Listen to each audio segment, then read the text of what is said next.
il y a de très gros préjugés, que ce soit sur le côté patrimonial ou le viager. Le viager, il suffit simplement de changer sa manière de penser et de se mettre du côté du vendeur. Ça va permettre à des personnes âgées d'avoir un revenu complémentaire, de vivre beaucoup mieux jusqu'à la fin de leur vie. Le prix sera forcément plus élevé dans un viager libre, puisqu'il y a effectivement cette possibilité d'habiter tout de suite le bien ou de le louer. Après, au niveau du calcul, donc sur un viager occupé, on a ce que je disais tout à l'heure, donc le DUH, qui va représenter une partie du prix du bien, et l'autre partie, ce sera la nue propriété. L'acheteur, il va acheter la nue propriété. Ça reste une vente de gré à gré. Donc tant que les deux parties sont d'accord sur les clauses, sur les montants, tout peut se faire. Hello et bienvenue à toi dans le podcast La Bonne Fortune, l'émission qui te donne les clés pour prendre en main tes finances personnelles. Je suis Ismaël Bernus, un entrepreneur heureux, et avec La Bonne Fortune, mes invités se livrent sans filtre pour te donner les connaissances et les outils qui te permettent dès aujourd'hui de passer à l'action pour que tu puisses investir selon tes envies, selon tes choix et tes objectifs. Alors vous êtes de plus en plus nombreux à partager cette émission et je vous en remercie pleinement. Alors si toi aussi tu es nouveau par ici, je t'invite à t'abonner en un clic à ce podcast et à continuer de poser toutes les questions sur les différents réseaux. Mes invités et moi-même nous ferons un plaisir d'y répondre. Et sans plus attendre, je te laisse découvrir ce nouvel épisode. Let's go! Et bien aujourd'hui sur le podcast de La Bonne Fortune, j'ai l'immense plaisir de recevoir Juliette Bouillet. On va faire une émission, je pense, vraiment passionnante où on va venir casser un petit peu tous les tabous, toutes les idées reçues sur le viager. Salut Juliette. Bonjour Ismaël, merci de m'accueillir ce matin. Avec grand plaisir. Alors Juliette, tu es notamment consultante patrimoniale d'une façon générale, mais tu es également experte en viager. Alors je suis vraiment encore une fois très heureux de t'accueillir aujourd'hui. Tu m'avais été notamment recommandée par Vanessa de Mon Développement Financier, où elle est bien présente sur Instagram, où tu es également présente. Oui. J'ai eu le plaisir de découvrir ton compte sur Instagram et c'est vrai que ta façon d'aborder toute cette thématique autour du viager de façon ludique et pertinente, ça m'intéresse et c'est un peu l'idée de ce podcast, c'est de encore une fois venir apporter de la connaissance sur l'éducation financière au sens large, mais également venir casser les tabous qui peuvent tourner autour de l'argent d'une façon générale. Et c'est sûr que le viager est peut-être un des modes d'acquisition où il y a peut-être le plus de croyances faussées, de questionnements. Je vais commencer par une petite question, simplement si tu peux te présenter un petit peu ton parcours, comment t'en es venu être aujourd'hui consultante patrimoniale, qu'est-ce qui t'a amené à te tourner sur une expertise comme ça autour de la question du viager, et puis après on va décrypter un petit peu tous ces fonctionnements pour voir les différents avantages que des acquéreurs, des investisseurs auraient à se lancer dedans et pourquoi ça peut être également un modèle gagnant-gagnant également pour un éventuel vendeur. Est-ce que tu peux te présenter en quelques secondes, Juliette ? Allez, c'est parti. Donc le nom, le prénom, tu l'as déjà communiqué, hein, Juliette Bouillet. Donc moi, je suis une jeune femme de 29 ans, originaire de Charente, donc pas très loin d'Ismaël, et installée sur Nice depuis un peu plus de 3 ans maintenant. Moi, j'ai toujours eu 2 passions dans la vie. La première, c'est l'hôtellerie-restauration de luxe. Donc ça dénote un petit peu avec ce que je fais aujourd'hui, mais ça m'a permis d'apprendre beaucoup de valeurs qui sont importantes dans mon métier actuel, telles que le relationnel client, l'importance vraiment de cette présence et de cette écoute. Ça m'a permis aussi de beaucoup voyager, ce qui était pas plus mal. J'ai fait le choix, il y a quelques temps maintenant, de bifurquer vers ce métier de consultante patrimoniale. Et c'est un choix que je ne regrette absolument pas. Ça me permet de traiter beaucoup de thématiques différentes et puis d'offrir des opportunités aux personnes autour de moi. Donc ça, c'est quelque chose qui me tient beaucoup à cœur.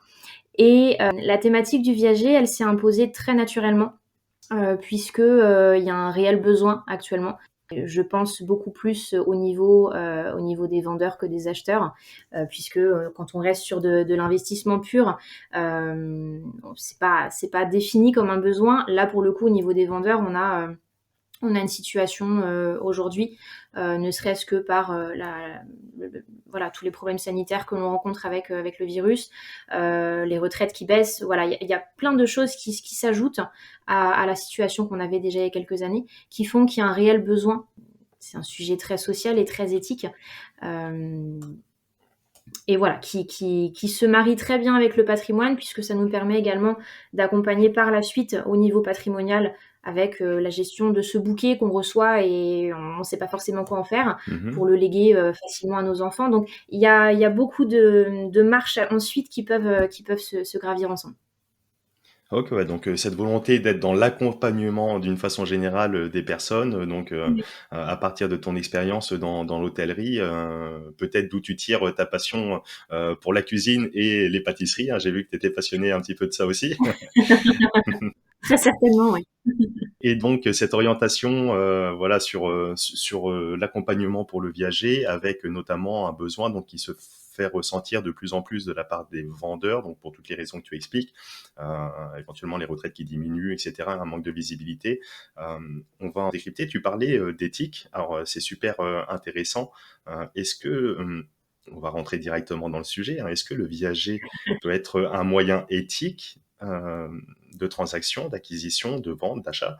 Ou à l'inverse, est-ce que c'est pas plutôt, comme peut-être beaucoup de personnes et même peut-être moi-même, pense que ça peut être plutôt à l'inverse un pari sur la mort, où ça fait froid dans le dos de se dire tiens, je vais faire une acquisition potentiellement, où dès lors que je vais signer, mon seul intérêt va être le décès d'une personne dans les meilleurs délais. C'est un petit peu contre-intuitif comme pensée et comme mode d'acquisition. Enfin, Ouais. je pense que il y a un gros tabou, il y a une vision, il y a cette croyance qui est pesante. En quoi ça peut être, à l'inverse, un moyen éthique et gagnant-gagnant, Juliette?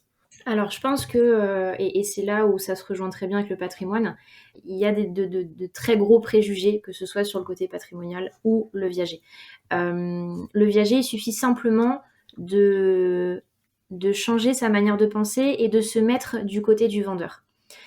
Euh, Ça va permettre à des personnes âgées d'avoir un revenu complémentaire, de vivre beaucoup mieux à la fin de leur vie. Et rien qu'en prenant simplement cette notion-là, permet de changer complètement la vision qu'on doit avoir du viager. Il y a vraiment, alors tu me parlais il y a quelques jours d'un article avec un médecin, voilà, Exactement. ça s'est passé devant la justice forcément. Le viager est quelque chose de très positif quand c'est fait dans les règles, comme pour beaucoup de choses. Juste pour les auditeurs là qui nous écoutent, par rapport à cette affaire là où on discutait autour de ce médecin donc qui a fait l'acquisition en viager à une de ses patientes, Il savait, voilà, qu'il savait en mauvaise santé, ouais. qu'il savait malade et cette patiente, alors je sais plus exactement, mais grosso modo, elle est décédée 5 jours Il me semble que c'est 2 jours, enfin c'est minime, voilà. Donc, ouais, ou 2 jours après, après cette vente qui a été in fine retoquée parce que il y a des conditions, etc. Mais cet article a fait un petit peu sensation et met un petit peu du grain à moudre pour toutes celles et tous ceux qui pourraient avoir cette idée un petit peu néfaste et cette vision un peu biaisée, orientée sur ce pari sur la mort en quelque sorte. Du coup, tu expliques, mettons-nous du côté vendeur, ça peut être intéressant parce que ça redonne du pouvoir d'achat en quelque sorte. oui. Pourquoi un vendeur n'aurait-il pas intérêt à, s'il veut retrouver un pouvoir d'achat, vendre son bien, sa maison d'une façon classique, tout simplement? Ça va être quoi les avantages du côté vendeur? Alors, ça peut être effectivement une idée pour des personnes qui ont besoin d'avoir un logement un petit peu plus petit. Effectivement, on va pas forcément conseiller la vente en viager. Mais pour des personnes qui souhaitent rester dans leur appartement, dans leur bien immobilier, qu'ils ont connu, je sais pas, enfin, certaines personnes sont dans la même maison depuis 20, 30, 40 ans. Ouais. Donc, il y a un côté sentimental qui est très fort. La vente en viager leur permet de rester dans ce bien, de ne pas avoir besoin de le quitter, de ne pas subir un déménagement, de ne pas. Il y a beaucoup de choses qui sont très stressantes avec tout ça. Et oui. Ils gardent leur quotidien, ils gardent leurs meubles aux mêmes endroits, ils gardent leurs mêmes habitudes, tout en ayant ce complément de revenu qui arrive tous les mois, ou sous la forme d'un bouquet en un seul versement, mais dans tous les cas, un revenu complémentaire et qui leur permet de vivre beaucoup mieux. D'accord, donc pour des personnes qui souhaiteraient, augmenter peut-être leur niveau de vie à la retraite, partir en croisière, Oui, tout à fait. faire des projets ou n'importe quoi, un tour du monde, s'acheter une caravane, retaper un peu leur maison, ça peut être contre-intuitif. Est-ce qu'on peut retaper sa maison alors qu'on la vend à quelqu'un? Est-ce que ça se fait beaucoup? Oui, tout à fait. Alors c'est même assez courant, puisque, souvent les petits travaux, ne serait-ce que, changer la baignoire pour une douche à l'italienne qui est beaucoup beaucoup plus pratique, voilà, ce genre de travaux de confort finalement, dans leur vie ne peut pas se faire par manque de moyens financiers. Et l'arrivée de ce bouquet, de cette somme qui peut être conséquente selon les cas, leur permet de s'offrir un confort mobilier beaucoup plus important, ouais. Et ouais, ouais, non, c'est sûr qu'on voit de plus en plus de retraités qui sont un petit peu, ric-rac et qui ont du mal à joindre les 2 bouts Mm. et en effet, ça peut, peut-être, sachant qu'en plus, alors j'ai pas les chiffres, mais la population est quand même de plus en plus, vieillissante et ça va être même un sujet sociétal de comment s'occuper un peu de nos anciens, Ouais. à terme. Et puis on le voit bien même actuellement, voilà. Le nombre de places en EHPAD est assez limité, il y a des listes d'attente, les prix ne sont pas accessibles pour tous, très clairement. C'est aussi un axe à envisager pour des personnes qui sont déjà placées en EHPAD. Peut-être que le bien immobilier ne se vend pas facilement en vente classique. Dans ce genre de cas, on peut très bien proposer de partir sur un viager libre. Et ça permet d'aider tout de suite à compléter le prix et à payer une partie du prix de l'EHPAD. L'importance du viager, elle se fait dans les premières discussions. Je me rends compte au quotidien. Ce qui fait que ça va fonctionner, c'est de comprendre le pourquoi. Mmh. Quel est le besoin? Quel est le besoin pour savoir, OK, bah là, on va partir là-dessus. On peut partir là-dessus, c'est ce qui peut correspondre à la situation. Et c'est la même chose au niveau patrimonial. L'important, c'est de comprendre Ouais. les objectifs, les besoins, pour avoir la solution en face qui soit la plus adaptée. J'avais fait des émissions avec, maître Cyril Colmagro et maître Juliette Oliveau, notamment sur la question, de la transmission, de la succession. Mmh. Hem Quelqu'un qui viendrait à vendre en viager, est-ce qu'il n'y a pas un risque de léser un petit peu les enfants sur une éventuelle succession, Alors, qui verrait peut-être potentiellement ce bien sortir du patrimoine qu'il pourrait potentiellement recevoir à terme? il sortira du patrimoine dans tous les cas. Et là encore, c'est très important de comprendre, ce qui se passe dans la famille, comment sont les relations avec les enfants, ce que veulent faire, les parents vendeurs, puisqu'on a malheureusement dans certaines familles, des gens qui nous disent: «Voilà, moi je veux vendre en viager pour que le bien sorte de la succession». Mmh. Donc ça, c'est effectivement quelque chose qui arrive. Quand ce n'est pas le cas, et que les personnes nous disent: «Oui, mais j'ai besoin de vendre en viager parce que j'ai besoin de ce côté financier, mais j'ai peur de déshériter mes enfants». Dans ces cas-là, on peut réfléchir ensemble à un montage patrimonial pour permettre, à ce que une partie du bouquet ou le bouquet, soit placé. Alors ça peut être effectivement, différents placements, mais on va essayer de mettre en place une succession pour qu'il y ait quand même quelque chose qui revienne aux enfants. Mais ça, c'est des choses qui se posent, qui se discutent pour comprendre la base de la vente en viager. D'accord, ouais, super intéressant. Bah, écoute, tu parlé de bouquet, tu as parlé de rente, tu as parlé de viager, libre, on va rentrer un petit peu dans toute cette Ça fait technique, beaucoup de notions là. ouais, ouais, on va décortiquer tout ça. On va prendre le temps encore une fois, sur cette émission, on prend le temps justement d'aller décortiquer tous les sujets, d'aller en profondeur pour vraiment comprendre et maîtriser tous ces aspects. Mais avant d'aller sur ce côté un peu technique, le fonctionnement, de voir tout ça, peut-être même la fiscalité, etc., les différences entre viager occupé, viager libre. Euh, donc là, tu as en quelque sorte, voilà, amené les différents avantages que pouvait avoir un vendeur, et donc on le comprend assez facilement. Mmh. Euh, Avant de te demander les avantages pour un éventuel acquéreur, à partir de quel âge c'est réglementé? À partir de quel âge on peut mettre son bien en vente en viager? Alors, à partir de 60 ans, c'est faisable. Après, c'est vraiment, il y a pas mal de choses à voir. Tu parlais de fiscalité, effectivement, c'est un point aussi, à voir par rapport à la fiscalité des rentes. Ça dépend vraiment de la situation de la personne puisque, forcément, moins on est âgé, plus les montants vont être petits puisque, potentiellement l'espérance de vie est plus longue, Mmh. donc l'acheteur va payer sur plus longtemps. Donc c'est vraiment une étude très complète à faire au moment en fonction des besoins réels, en fonction de la valeur de la maison, en fonction de plein de choses. Ok, ouais, d'accord. Et donc, du côté acquéreur, investisseur, quel est l'intérêt de passer par ce type d'acquisition? Mhm. Pourquoi ne pas acheter tout de suite un bien en pleine propriété qui serait tout de suite à nous, où on pourrait soit y habiter, soit le mettre en location si on souhaite faire un investissement? Euh, En quel sens ça peut être vraiment de l'autre côté intéressant? Et donc j'en reviens à ce modèle gagnant-gagnant. Alors, ça reste intéressant pour l'investisseur. On a souvent du mal à trouver les raisons pour lesquelles c'est intéressant. C'est vraiment faut le voir comme un investissement sur le long terme, clairement. Le viager, ça permet à l'acheteur ou l'investisseur d'acheter un bien ou peut-être le bien de ses rêves à moindre coût. D'accord? Puisque moi, du côté investisseur, je vois vraiment deux catégories. Il y a effectivement les investisseurs purs qui vont se dire, OK, je vais acheter plusieurs biens en viager et puis dans la masse, sur le long terme, je vais faire ma rentabilité. Il y a ce côté-là. Et Mhm. puis on a aussi toute une catégorie de personnes qui n'ont pas les moyens de faire un emprunt bancaire Eh oui. pour acheter une résidence principale qui sera eux dans le futur, très clairement, puisqu'il faudra quand même attendre quelques années. Mais ça leur permet d'acquérir ce bien-là à un prix décoté. Pour des personnes qui ont peut-être un loyer, qui sont en location, qui ont un loyer très bas, et puis qui ont un petit peu de cash sur leur épargne, ils ne savent pas quoi en faire, le viager peut être une solution d'investissement. Mhm. C'est à réfléchir. S'il y a de réels avantages pour les investisseurs et les acheteurs, hein, je garde bien les deux catégories, mais il faut voir ça sur le long terme.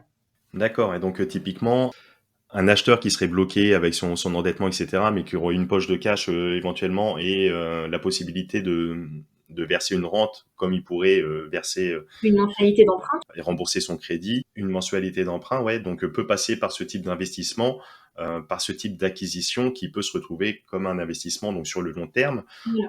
Est-ce que tu le recommanderais peut-être pour un investisseur au début de son parcours? Et on va détailler après le fonctionnement du viager, comment ça fonctionne, le bouquet, la rente, etc. Ça dépend de son profil. Ça dépend de son profil, ça dépend du bien envisagé qui l'intéresse, ça dépend de... parce que comme pour tout, quand on fait un investissement, le but n'est pas de se bloquer pour d'autres choses plus tard. Et oui, Donc ça, c'est toujours à prendre en compte. C'est vraiment un investissement comme un autre qui se réfléchit, où il faut peser le pour et le contre, se dire, OK, dans 10 ans, peut-être que j'aurai besoin de faire un emprunt pour acheter ma maison, et puis ce versement de rente va me bloquer. Comment je fais? Voilà, il y a beaucoup de choses à prendre en compte, mais pourquoi pas sur un petit bien avec je sais pas, quelqu'un qui a réussi à épargner un petit peu, un bien avec un bouquet seul, sans rente, ça peut être un investissement intéressant, oui. Parce qu'il y a pas besoin de reverser régulièrement une somme d'argent. d'accord, ouais, donc ça dépend vraiment du type de situation, du type de biens qui peuvent être visés. Voilà, toujours. Euh, Comme pour tout type d'investissement, il y a pas de réponse unique, magique. Et comment ça fonctionne le viager typiquement? Donc on entend parler de bouquet, de rente. Donc en gros, il y a un bien qui va être donné à un prix donné. On va payer grosso modo la moitié du bien et après on va donner un petit bout de quelque chose tout du long. Comment ça fonctionne? Les premiers termes, je pense, qui sont importants, c'est les différents types de viagers, pour le coup, Ouais, je parlais tout à l'heure de viager occupé. Donc le viager occupé, le crédit rentier, donc le vendeur, conserve le droit d'usage et d'habitation. Donc ce droit-là, je pense que très régulièrement, on l'entend sous terme de DUH. D'accord, donc il faut aussi comprendre à quoi ça correspond. Donc ça, c'est le droit qui lui est donné de rester habiter dans son bien immobilier jusqu'à son départ en maison de retraite ou euh, très clairement jusqu'à la fin de sa vie. Ok. d'accord. Donc viager occupé DUH, donc droit d'usage et d'habitation. Donc le vendeur vend sa maison, mais Reste habité dedans. Il n'est pas disponible pour l'acheteur. immédiatement, d'accord. Et le viager libre, l'acheteur, donc le débit rentier, va pouvoir habiter directement ou louer le bien puisque le vendeur n'y est déjà plus. D'accord. D'accord. On a ce cas-là, comme je te disais tout à l'heure, quand le vendeur est déjà placé en maison de retraite et son bien immobilier ne se vend pas, qui a un besoin financier. Ou on a également le cas lorsque le vendeur a un parc immobilier locatif assez important Et ça lui permet de continuer de toucher l'équivalent d'un loyer finalement avec la rente. Il n'y aura pas la même imposition, puisqu'on a des abattements sur les rentes qui ne sont pas présents sur les loyers touchés. D'accord, très bien. Donc ça, c'est aussi quelque chose qui rentre en compte et sur certains profils, ça peut être intéressant d'en parler. D'accord, ouais, donc le vendeur peut potentiellement avoir une fiscalité avantageuse sur les rentes si il fait une vente en viager libre. Oui, Il reçoit des rentes et ces rentes ont une fiscalité plus avantageuse que si par exemple il avait simplement mis son bien en location. c'est ça. Comment ça se passe pour déterminer donc on a bien vu les deux distinctions, viager occupé, viager libre. Oui, Le viager occupé, c'est celui qui est majoritaire, qui est oui, le plus communément exercé. oui, oui. Tu as des chiffres là-dessus un petit peu? Un ordre d'idée? Ça représente quoi? 60, 70? C'est plus que ça. Plus entre 80-90%, oui. OK, ouais. Hem, un acquéreur aurait peut-être un investisseur en tout cas, aurait peut-être, intérêt à se tourner sur un viager libre. Ça va être quoi les différences? Ça va être le prix? Ça va être le volume de la rente? Comment ça se passe techniquement, pour un bien? Est-ce que tu peux donner peut-être un exemple chiffré pour imager un petit peu quel est le processus entre le bouquet, la rente? Comment on le détermine? Le prix sera forcément plus élevé dans un viager libre, puisque il y a effectivement cette possibilité d'habiter tout de suite le bien ou de le louer. Après, du calcul, donc sur un viager occupé, on a ce que je disais tout à l'heure, donc le DUH qui va représenter une partie du prix du bien, et l'autre partie, ce sera la nue propriété. L'acheteur, il va acheter la nue propriété. Donc typiquement les murs, mais il n'a pas l'usufruit, Voilà. le droit d'user Il n'a pas du le bien. droit d'habiter. Voilà, tout à fait. Cette répartition, elle va être définie en fonction du sexe du vendeur, de son âge. Ça va nous permettre de définir son espérance de vie moyenne et un taux de rente. Et donc, en fonction de ça, on sait comment séparer avec la valeur totale du bien, donc ce qu'on appelle la valeur vénale. Mmh. On va pouvoir la séparer en deux, entre le droit d'usage et la nue propriété. D'accord, ouais. D'accord. Et ensuite, cette nue propriété, donc qui représente un pourcentage de la valeur vénale. Là aussi, encore une fois, on est à fond dans le dialogue puisque ça va nous permettre de faire plusieurs propositions entre un bouquet seul, Mmh. donc on verse juste une somme au départ, donc au moment de l'acte, au vendeur et il n'y a pas de rente. On va pouvoir aussi proposer une rente seule, donc pas de bouquet et une rente un peu plus conséquente tous les mois. Mmh. Et ensuite, là, ça dépend. Voilà, si la personne en face me dit j'ai besoin de 50 000 euros pour ça, ok, écoutez, on voit qu'est-ce que ça donne si on met un bouquet de 50 000 euros, qu'est-ce que donne la rente ensuite. D'accord. On peut vraiment après jouer avec les chiffres par rapport aux besoins qu'on a en face. D'accord, donc typiquement une personne de, disons 70 ans, un homme ou une femme, après tu as dit qu'il y a des distinctions Oui, par rapport à l'espérance de vie. tout à fait. Hem, un homme de 70 ans qui a typiquement une maison qui est peut-être, estimée, valorisée, disons 200 000 €, Mhm. peut être libre de faire un bouquet ou pas de bouquet, une rente plus ou moins grande, mais tout cela, c'est réglementé ou on fait un peu ce qu'on veut? Si moi je suis acquéreur, je dis: «OK, je te mets un bouquet de 10 000 €, tu as 70 ans, donc allez, je sais pas, typiquement, tu as 20 ans d'espérance de vie ou 15 ans». Mhm.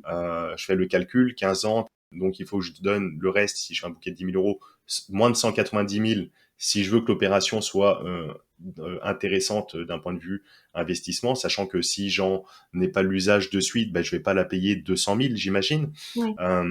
Est-ce que je peux faire n'importe quoi? Je peux dire, tiens, je vais te faire une rente je dis une bêtise, hein, j'en sais rien, mais 200 € et qui, in fine, sur les 15 ans d'espérance de vie restants, représentera peut-être que 60 000 €. Donc 10 000 de bouquet, 60 000 €, je dis des chiffres complètement au hasard, hein. Oui. Mais 10 000 €, 60 000 €, ça fait une valorisation à 70 000 €. Là, la personne qui est en face de moi va peut-être être flouée, se sentir flouée. On peut pas faire n'importe quoi, j'imagine. Comment c'est réglementé tout ça? Alors, je reviens à l'article dont on parlait tout à l'heure. Le danger, il est justement là. Le viager, c'est une vente de gré à gré. Donc, effectivement, on peut proposer un petit peu tout et n'importe quoi. Et c'est aussi pour ça, je pense que ça a toujours cette réputation un petit peu étrange, puisqu'il y a eu effectivement des affaires, je l'imagine, hein, dans les dernières décennies, qui ont été faites, pas dans les règles de l'art en tout cas, et qui donnent cette réputation-là. C'est pour ça que ça reste très important de se faire accompagner quand on veut vendre, au moins pour les vendeurs. Parce on peut effectivement définir des clauses dans le contrat qui permettent de les protéger. On a eu le cas récemment où effectivement on met en place une clause qui dit que s'il y a une libération anticipée du bien lors d'une vente en viager occupé, on peut définir que s'il y a libération anticipée, la rente va être augmentée alors en général c'est 15 à 20%, D'accord. mais il y a plein de choses comme ça qui peuvent se mettre en place parce que ça reste une vente de gré à gré. Donc tant que les deux parties sont d'accord sur les clauses, sur les montants, tout peut se faire. Mais on imagine bien la nécessité, comme tu dis, de se faire accompagner, surtout du côté vendeur, pour éviter de se faire arnaquer, entre guillemets, Voilà. ou par des personnes malveillantes. Et d'autant plus que dès lors que on est vendeur 70, 80 ans, je ne sais pas, on a potentiellement, ou en tout cas pas toute sa tête, ou alors dans les années qui vont suivre, potentiellement perdre un peu des facultés de réflexion. Pour se prémunir un petit peu de tout ça, oui, ça doit être intéressant de se faire accompagner pour trouver, mettre des clauses. Mais, mais l'acheteur, lui, à l'inverse, il n'a pas envie, entre guillemets, de faire une mauvaise opération. Donc, potentiellement, il cible un bien qui pourrait être intéressant, qui est disponible en viager. Mhm. Tu le disais, peut être bloqué par l'emprunt, etc. Et donc, c'est une façon pour lui de verser une rente en lieu et place d'une mensualité de crédit. Euh, Si le bien est valorisé, je reprends mon exemple de 200 000 euros, in fine, moi, acquéreur, j'ai pas envie non plus de le payer 300 000 euros parce que la personne va avoir une espérance de vie de, disons, 75, 80 ans, mais va vivre peut-être jusque 100 ans. Donc, je vais payer mon bien pendant peut-être 40 ans et je vais peut-être payer le double. Comment ça se passe? On peut être protégé aussi d'un point de vue acquéreur? Alors, je reviens très rapidement juste par rapport à quelque chose que tu as dit avant, par rapport aux facultés mentales. Il y a forcément un certificat médical de demander au moment d'une vente en viager, parce que il faut pouvoir se protéger. Quand les vendeurs sont accompagnés par un professionnel, ce professionnel, quand il signe le mandat de vente, Mhm. va être responsable pénalement de ce mandat pendant 10 ans. D'accord. Donc c'est important pour lui de se protéger. Donc il y aura forcément un certificat médical de demander, tout simplement parce que tu le disais tout à l'heure, c'est un bien qui sort de la succession. Donc on n'est absolument jamais à l'abri qu'il y ait au décès du vendeur les héritiers, peut-être qu'ils étaient brouillés, qu'ils n'étaient pas au courant que la maison s'était vendue en viager. S'ils découvrent au moment d'aller chez le notaire que le bien est sorti de la succession, il y a beaucoup de cas comme ça où les héritiers vont en justice. Donc il faut pouvoir voilà, dire, Madame Intel avait toutes ses capacités mentales, elle était parfaitement consciente de ce qu'elle faisait. Il faut pouvoir dire, oui, le bien a été estimé dans les règles de l'art, c'était l'estimation au moment. Les calculs ont été faits comme ça, telle clause a été mise en place. C'est vraiment au niveau juridique, il faut pouvoir se faire accompagner correctement. Il y a des cabinets qui sont spécialisés pour ça, très clairement, on le sait, on en voit régulièrement passer. Mais c'est voilà, le côté réglementaire est vraiment très important. Ça, il faut le prendre en compte parce que, comme tu le disais, voilà, qu'est-ce qui m'empêche de proposer tel ou tel prix. Sur le coup, rien. Sur le moment, rien du tout. Ouais, ouais. Mais ça se peut que des années plus tard, ce soit retoqué, comme pour le médecin. Alors, le médecin, c'est encore différent, parce que là, il n'y avait même plus d'aléa. La notion d'aléa, elle est indispensable dans la vente en viager. Il faut vraiment le garder en tête, c'est très important, oui. J'imagine que toi, ton travail avec notamment les partenaires qui proposent des biens en viager, etc., c'est justement de border, de cadrer tout ça. Et on a également le pare-feu, si je puis dire ainsi, peut-être du notaire qui, j'imagine, lui aussi, il va de sa main, de sa patte pour voir que tout est bien bordé, cadré. C'est un homme de loi qui doit, en tout cas, protéger, je sais pas si c'est le bon terme, mais expliquer à l'ensemble des parties et de remettre un petit coup là-dessus. Et j'imagine qu'ils font également beaucoup de prévention et cadrent et bordent aussi un petit peu ces montages. Ouais. Oui, alors tout à fait.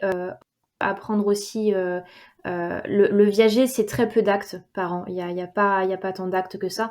Donc il y a effectivement des notaires qui sont très compétents sur cet axe-là.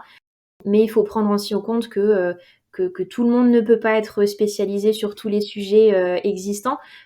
C'est toujours très important d'avoir son notaire en qui on a confiance pour nous rassurer, pour essayer de nous expliquer un petit peu mieux les choses. Mais il faut prendre en compte aussi que c'est important d'avoir un notaire spécialisé sur les ventes en viager pour expliquer certains points qui peuvent être toujours méconnus. Et donc pour en revenir sur ma question précédente, comment se prémunir acquéreur pour éviter de payer deux fois, trois fois le prix si la personne est tant mieux pour le vendeur, mais si elle va vivre jusque 100 ans, 110 ans, le futur ou la future Jeanne Calment, tant mieux pour la personne, etc., pour sa famille, mais d'un point de vue purement opération financier, etc., comment je me prémunis pour éviter de payer le double, le triple, le bien que je souhaite acquérir avec cette personne. Je reviens sur la notion d'aléa.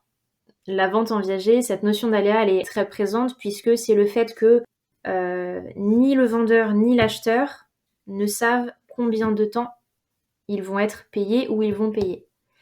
Donc c'est quelque chose qu'on peut pas. Moi, j'ai pas de boule de cristal. Je pense que toi non plus.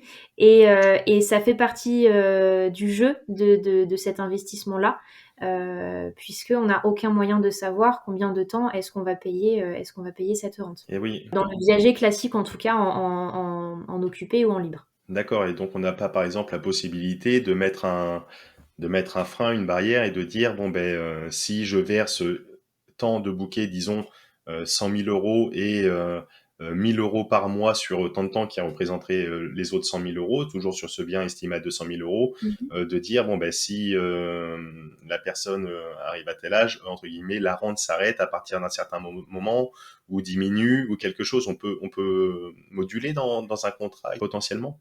À ma connaissance, potentiellement, encore une fois, tout peut se faire. Sur cette question-là, ça peut nous amener sur un sujet qui déborde un tout petit peu, qui est la vente à terme. Mhm. Et donc là, on a effectivement la capacité d'avoir plus ou moins la même base que la vente en viager, à la différence que le prix du bien, donc là tu donnais un exemple d'un bien à 200 000 euros, l'acheteur va forcément payer les 200 000 euros, mais sur un laps de temps défini avec le vendeur. C'est-à-dire que sur ce bien à 200 000 euros, Madame Dupont, elle veut rester encore 10 ans dans sa maison. D'accord.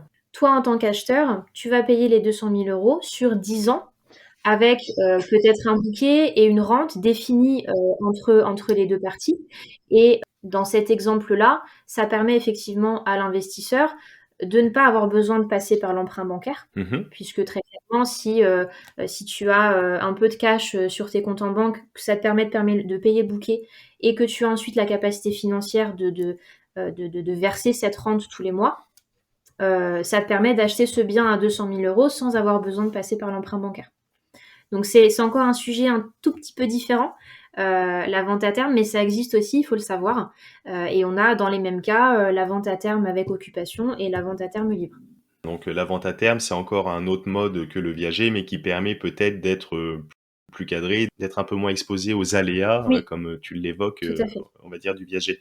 Il y a forcément une durée définie au départ. Quand tu parles de bouquet d'un coup et sans rente, là aussi, ça permet de nous prémunir, acquéreurs et puis également vendeurs, parce qu'on sait qu'on va toucher une somme directement. Est-ce que là également, il y a une décote? Parce que le viager, on entend souvent parler de décote. Sur quelle base, encore une fois, ça se passe? Comment techniquement ça se passe? Si on reprend tout le temps cet exemple de 200 000 euros, si Madame Dupont vend son bien en viager avec un simple bouquet sans rente, est-ce qu'elle va pas forcément le vendre à 200 000 euros, sachant qu'elle va y habiter pendant 10, 15, 20 ans? C'est un peu compliqué d'avoir un exemple très concret puisque ça dépend effectivement de plein de notions différentes. Mais si je prends du côté acheteur, puisque ton inquiétude c'était vraiment ça, de se dire ok, mais pendant combien de temps je vais payer? Est-ce que ça va vraiment être rentable pour moi? Mhm. Il faut définir de quel côté tu te situes. Est-ce que tu y vas en investisseur pur? Et dans ces cas-là, il est clair qu'il vaut mieux payer un petit bouquet ou pas de bouquet du tout et seulement des rentes, Mhm. puisque tu vas payer une grosse rente, oui. Mais si au lieu d'avoir, peut-être que Madame Dupont, elle a une espérance de vie de 12 ans et qu'elle en vit 6, je dis une bêtise, tu payes une rente à 1 000 euros par mois, tu vas payer ton bien seulement le fait d'avoir versé 1 000 euros par mois pendant 6 ans au lieu de 12.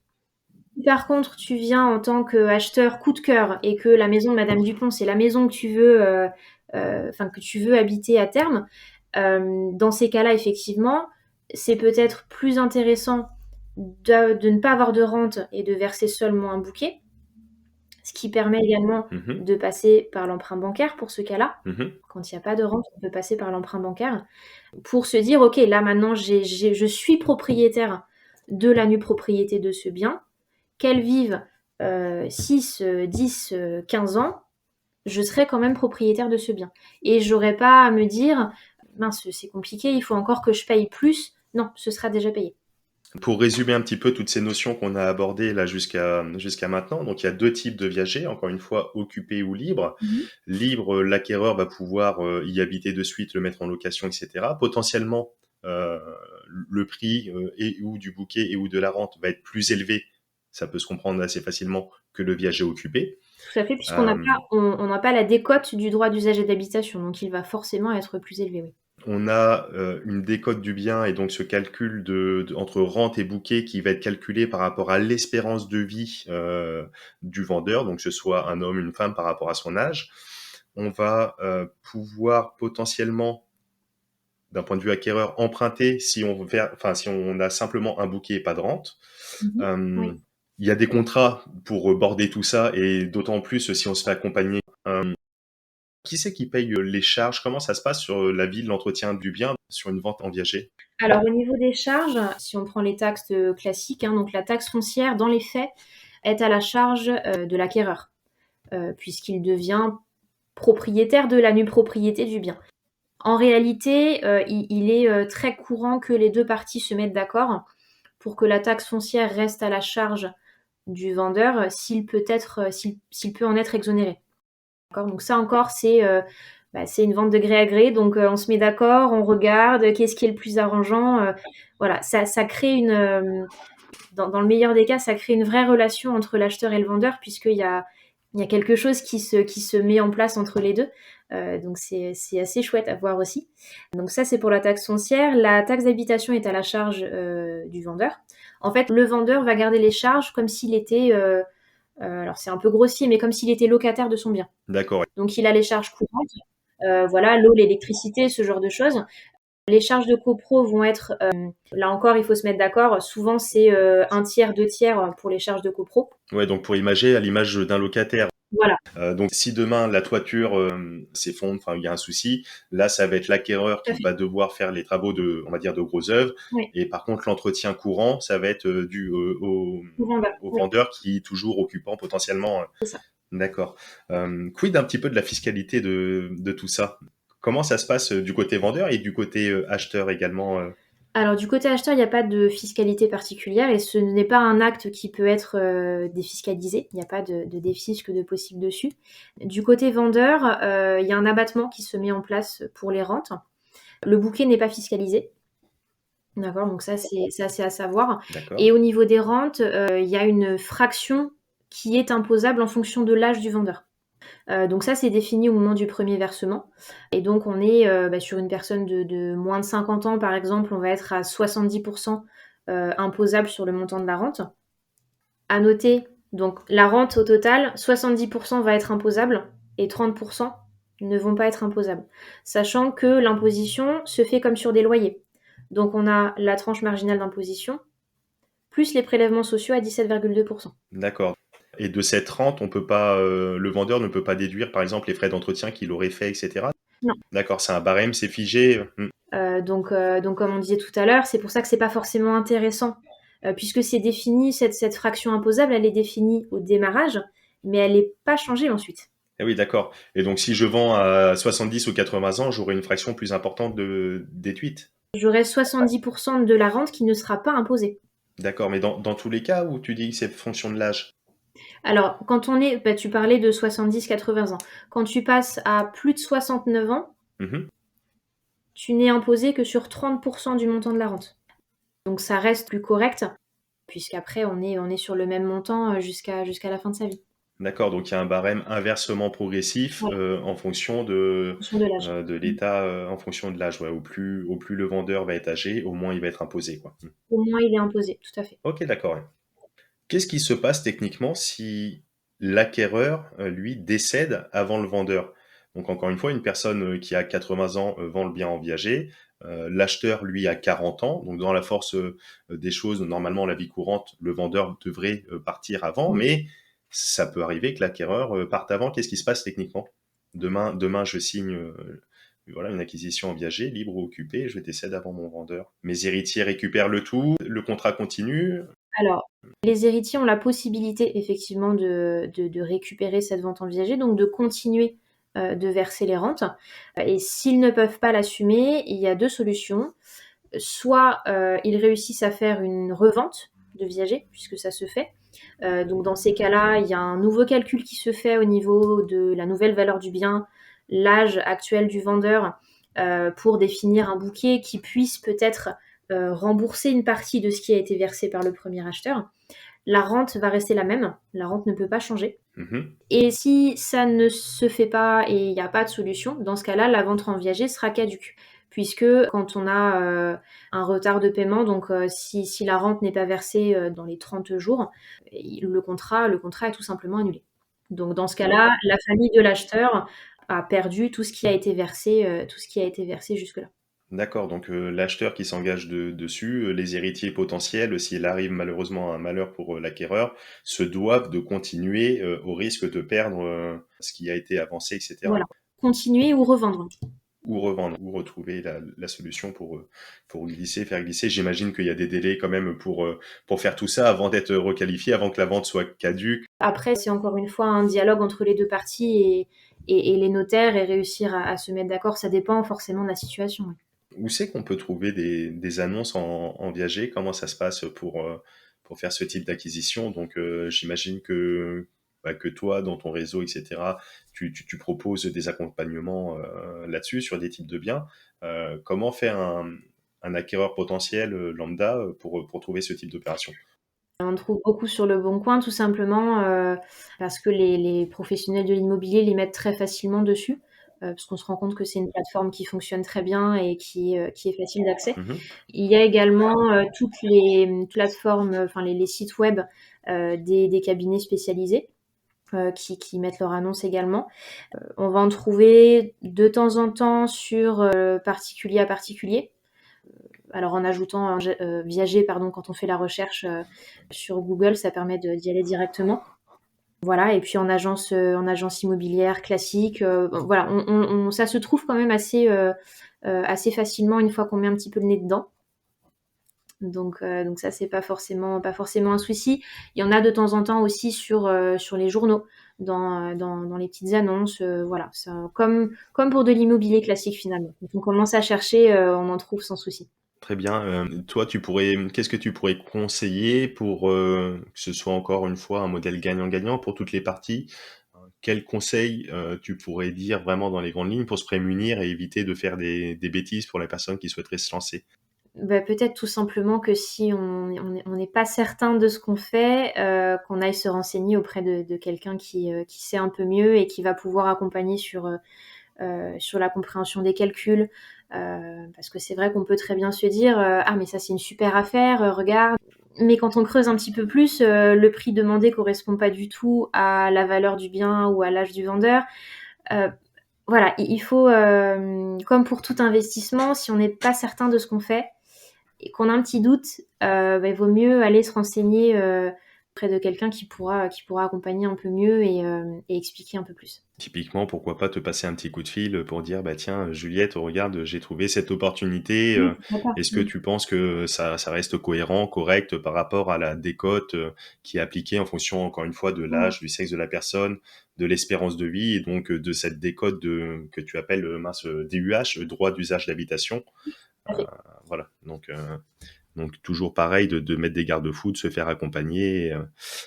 Ok, bah écoute, merci déjà pour tout ça qui permet de dégrossir un petit peu d'une part le fonctionnement et deuxièmement de voir bah, que in fine ça peut être intéressant et pour l'acquéreur qui a différentes possibilités voilà d'en faire l'acquisition et pour le vendeur où ça peut encore une fois redonner un petit coup de boost sur son pouvoir d'achat pour pouvoir préparer typiquement la retraite dans de meilleures conditions.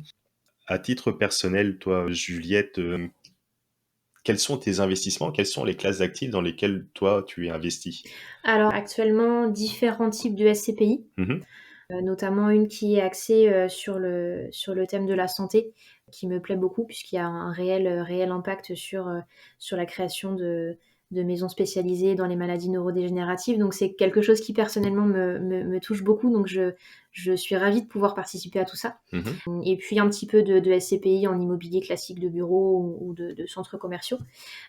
Voilà, la base classique, hein, assurance vie, assurance vie, un petit peu PER, voilà, on essaye de travailler, petit à petit tout ça. Mon conjoint, n'est pas du tout dans le milieu, donc faut aussi prendre le temps de le familiariser avec tout ça. Moi, je le vois tous les jours, toute la journée, donc c'est vrai que je bois les informations et ça va beaucoup plus vite au niveau de la compréhension, mais il faut aussi, faire ça ensemble et puis monter le patrimoine en commun, quoi. Yes. Mais le viager est dans une petite case, et effectivement, ce sera, je pense, avec certainement, box, garage, ce genre de choses, la prochaine étape, ouais. Ouais, d'accord, ouais, sur des classes, bah, oui, c'est ça qui peut être aussi intéressant sur des lots, pour en revenir sur le viager, sur des lots peut-être de petite taille. Tu évoquais éventuellement un petit appartement et cetera, où encore une fois, le risque financier de par le montant qui va être plus faible, déjà va être limité. Tout à fait. Ça permet de mettre le pied à l'étrier et cetera. Ça peut être une bonne option et donc des lots box, garage et cetera, ça peut être une belle alternative également. On pense souvent, bah, forcément à la maison, à la résidence principale, voilà, du papy, de la mamie qui est là. C'est la maison de 100 mètres carrés, 200 mètres carrés, potentiellement avec un gros montant, mais ça peut être aussi sur des choses de plus petite taille et ouais, ouais, super intéressant. L'assurance vie, c'est intéressant. On voit que tu es sur une projection comme ça anticipée de retraite, les SCPI sur la santé avec la prise en compte, encore une fois, euh, de la santé plus de nos seniors, même si les maladies neurodégénératrices touchent également potentiellement des plus jeunes. Ouais. On voit cette anticipation et c'est intéressant parce que, encore une fois, tu vois, ça démontre à travers tes modes d'investissement ben, que ça se construit d'une part d'une façon diversifiée, mais également ça se voit sur l'investissement sur le long terme Ouais. et c'est assez intéressant. T'as pas parlé de cryptoactifs, de blockchain, en dehors des cryptoactifs, le Bitcoin, etc. Comment tu vois l'arrivée de la technologie de la blockchain, que ce soit sur l'immobilier d'une façon générale et peut-être dans le monde du viager, parce que tu vois, quand tu expliques, par exemple, le contrat qui doit être mis en place en fonction de la rente, en fonction de l'âge, Mmh. etc., faire tous ces calculs, s'il arrive ça, voilà ce qui se passe, etc. Est-ce que la blockchain, avec notamment peut-être ce qu'on appelle les smart contracts, peut, à ton sens, venir appuyer, renforcer, sécuriser ce type d'investissement? Quelle est ta vision, toi, là-dessus, Juliette? Alors il y aura forcément, je veux dire, tout évolue. Donc il y aura forcément, mais peut-être bien, une évolution sur le fonctionnement du viager aussi. Dans tous les cas, tant qu'on garde cette sécurité pour les 2 parties, je pense qu'il faut pas être fermé, il faut pas être fermé au changement. Si ça permet de sécuriser un petit peu plus, de que les 2 côtés soient plus rassurés et plus confortables dans cette action, oui, pourquoi pas? À voir comment ça évolue effectivement. On pourrait envisager peut-être des clauses automatiques qui dit, par exemple, pour reprendre l'exemple sur le viager, hop, je verse cette rente, c'est un viager occupé, mais si pour X raison le vendeur doit partir en maison de retraite, etc., le viager devient libre sous condition D'une augmentation de la rente, ouais. d'une augmentation de la rente, etc., et de border encore un peu plus tout ça. Ça peut être intéressant. Ouais. Euh, Quels conseils tu pourrais donner en termes de ressources, peut-être de lecture, aux auditeurs, auditrices de la bonne fortune qui nous écoutent, que ce soit sur le viager ou peut-être sur l'investissement en général? Est-ce que toi, tu as des lectures particulières qui t'ont conforté dans cette vision patrimoniale dans son ensemble et qu'est-ce que tu pourrais conseiller? Alors sur le viager, à ma connaissance, il y a quand même très peu de lectures ou alors ça va être des romans qui en font pas forcément bonne presse. Mais après au niveau patrimonial, moi j'ai beaucoup et comme beaucoup d'entre nous, je pense beaucoup aimé, Père riche, Père pauvre, qui a permis de voilà, vraiment au démarrage, ça m'a permis d'ouvrir, complètement l'esprit, au niveau de tout ça. Je pense il faut pas se fermer. Voilà, vraiment glaner toutes les informations que vous pouvez trouver à droite, à gauche, les vérifier bien sûr. Si voilà, il y a quelque temps, je me suis mise en colère parce que tu sais, au niveau avec Google, tu peux te mettre des alertes que tu reçois par mail, et donc j'ai une alerte sur le viager. Donc ça me notifie à chaque fois que je reçois, enfin qu'il y a des articles ou des choses de publier avec le terme viager dedans. Et je suis tombée sur un article, mais je ne pensais pas voir ça un jour. C'était un tissu de bêtises que je pense que je saurais même pas m'en souvenir. Je l'ai pas gardé, mais enfin le bouquet, l'explication du bouquet ne rimait à rien. Ensuite, la définition du bouquet, c'était défini par rapport à un prix selon la ville d'habitation. Enfin, mais un bazar, mais pas possible. Et il y en a malheureusement beaucoup comme ça. Et sur tous les sujets, on est d'accord, hein. Mais le viager, c'est tellement particulier que vraiment recouper les informations. S'il y a quelque chose que vous trouvez sur un site et puis quand vous allez chercher ailleurs, c'est complètement le contraire, dites-vous qu'il va falloir regarder sur un troisième ou un quatrième, quoi, pour vraiment sécuriser la chose et être certain d'avoir trouvé la bonne notion, parce qu'il y a beaucoup, beaucoup de bêtises sur ce sujet. Et c'est dommage, mais c'est la réalité. Puis bah, c'est un petit peu le but de cette émission aussi, d'éclairer un petit peu, de participer à la connaissance et l'éducation financière des particuliers au sens large, même si bah, potentiellement bah, ça peut arriver, je sais pas, et je m'en excuse si c'est le cas déjà auparavant, de dire des bêtises soi-même de façon peut-être involontaire, et même sans ça, ne serait-ce que sur la réglementation, la fiscalité, etc. C'est toujours tellement en mouvement aussi. Oui. La vérité d'aujourd'hui n'est peut-être pas la vérité de demain. Tu parlais tout à l'heure de l'imposition avec l'ATMI, les prélèvements sociaux. Aujourd'hui, les prélèvements sociaux, c'est 17,2. Hier, c'était 15,5. Après-demain, ça va peut-être évoluer. Et donc, toujours d'être en permanence en mouvement, en curiosité, et de confronter, encore une fois, de faire valider avec des sources croisées sur différents projets, que ce soit avec son notaire, avec toi, consultante patrimoniale, avec d'autres, etc.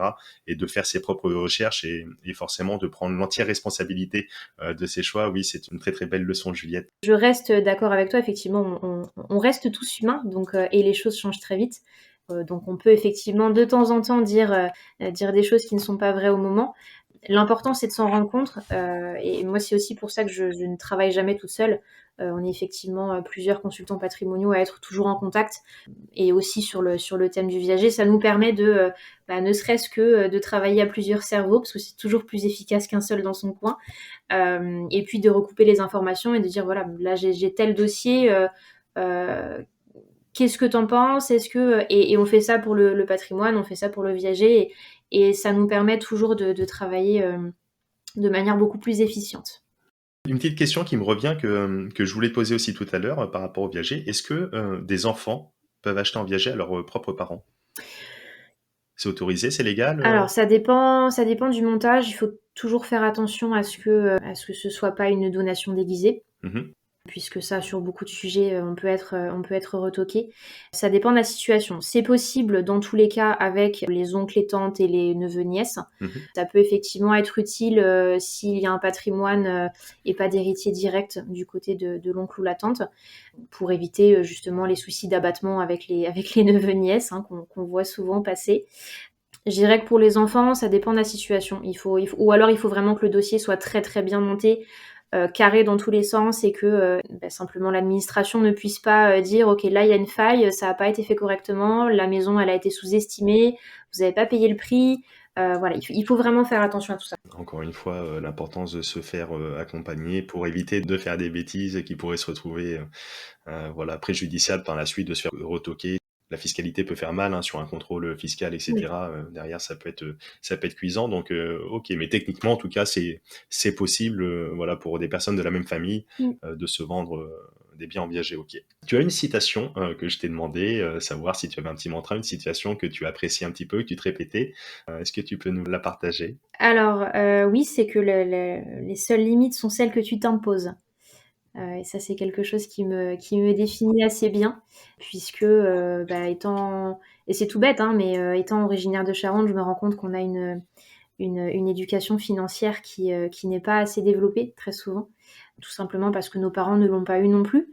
Donc ça a été beaucoup de barrières à faire sauter au démarrage pour m'ouvrir à toutes ces choses-là et les comprendre et les accepter. Accepter aussi que beaucoup de nos connaissances n'ont pas ces notions-là et ne les comprennent pas. Ça fait peur. Ça fait peur l'investissement, ça fait peur d'ouvrir des supports d'investissement. Et il faut aller à son rythme, mais il faut pas se fermer. Il faut jamais se fermer. Merci pour ce partage.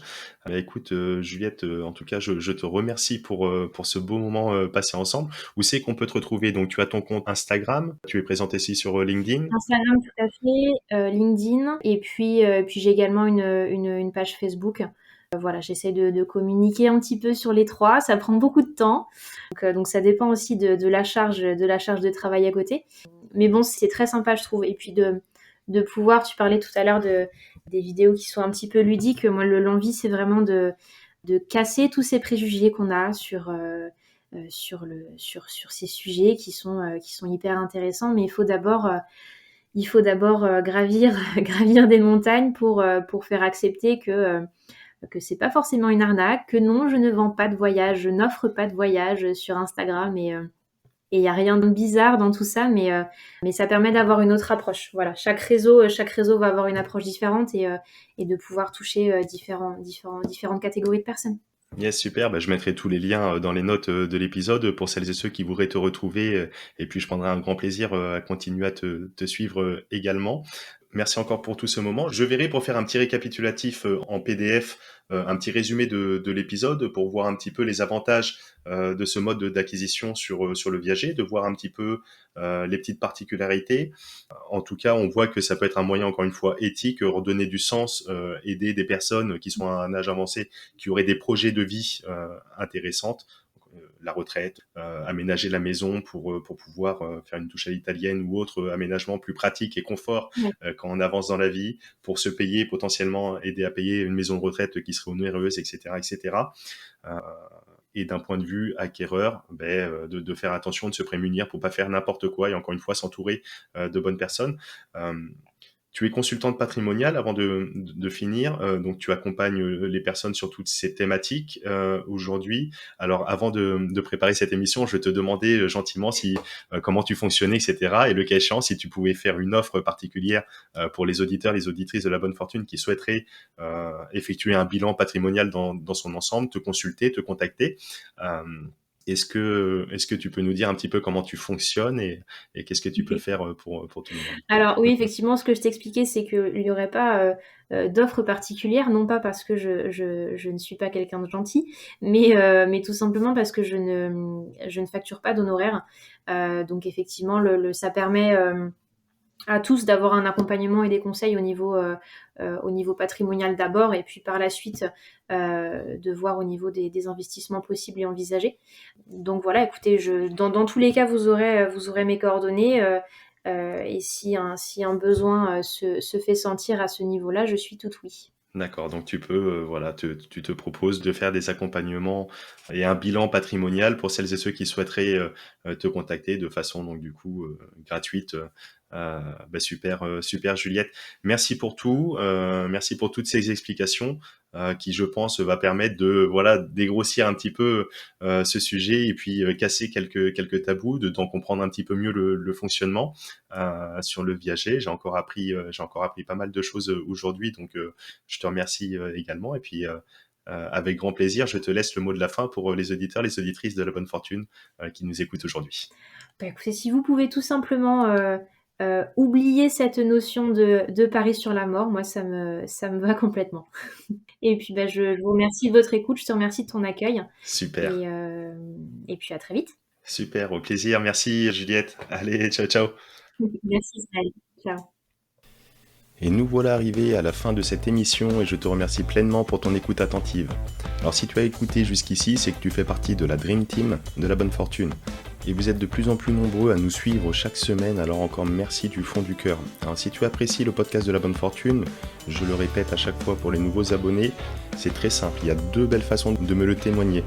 La première, c'est de prendre quelques secondes pour laisser un avis 5 étoiles sur la plateforme de ton choix et notamment Apple Podcast, car tu le sais, c'est ce qui aide pour le référencement de l'émission. Et la deuxième façon, c'est de le partager à tes proches, à tes amis autour de toi. Je suis sûr que tu connais 2 ou 3 personnes qui seront intéressées par ce contenu. Et comme on le sait, la distance entre les rêves et la réalité s'appelle l'action. Moi, je te retrouve très très vite pour un nouvel épisode de La Bonne Fortune. Ciao!